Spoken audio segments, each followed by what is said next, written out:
பூரி, சப்பாத்தி, இட்லி, தோசைன்னு எல்லாத்துக்குமே சூப்பராக காம்பினேஷன் ஆகிற இந்த பொட்டேட்டோ மசாலா கிரேவி தான் எப்படி செய்யுதுன்னு பார்ப்போமா?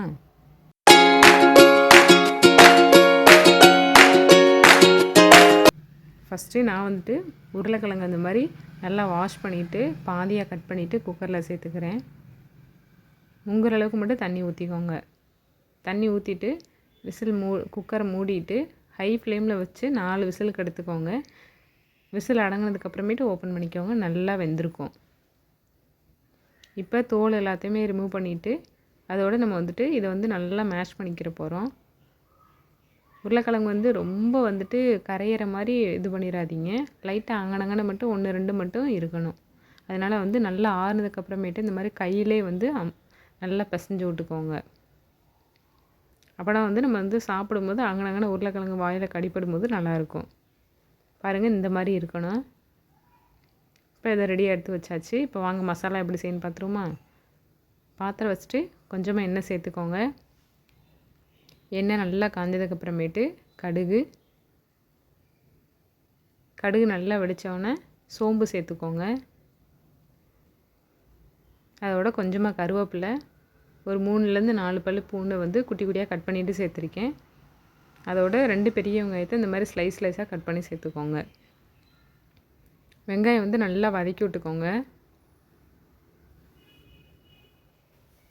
பூண்டு எதுக்காக போடுறோம் அப்படின்னா, நம்ம உருளைக்கிழங்கு சேர்க்கறதுனால பூண்டு சேர்த்துக்கோங்க, உடம்புக்கு ரொம்ப நல்லது.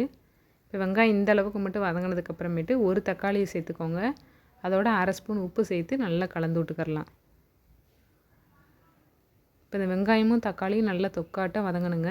பாருங்கள், இந்தளவுக்கு வதங்கினதுக்கப்புறமேட்டு மஞ்சள் தூள், காரத்துக்காண்டி 1/4 ஸ்பூன் மட்டும் மிளகாத்தூளும் அதோட 1/2 ஸ்பூன் மல்லித்தூள் சேர்த்துருக்கேன். உங்களோட காரத்துக்கு தகுந்தாப்பில் மிளகாத்தூள் சேர்த்துக்கோங்க. இது கரெக்டாக இருந்துச்சு. நல்லா வதக்கி விட்டுட்டு கொஞ்சமாக தண்ணி சேர்த்து இது லைட்டாக கொதி வரட்டும். அதுக்கப்புறமேட்டு நம்ம உருளைக்கிழங்கு சேர்த்துக்கிறலாம்.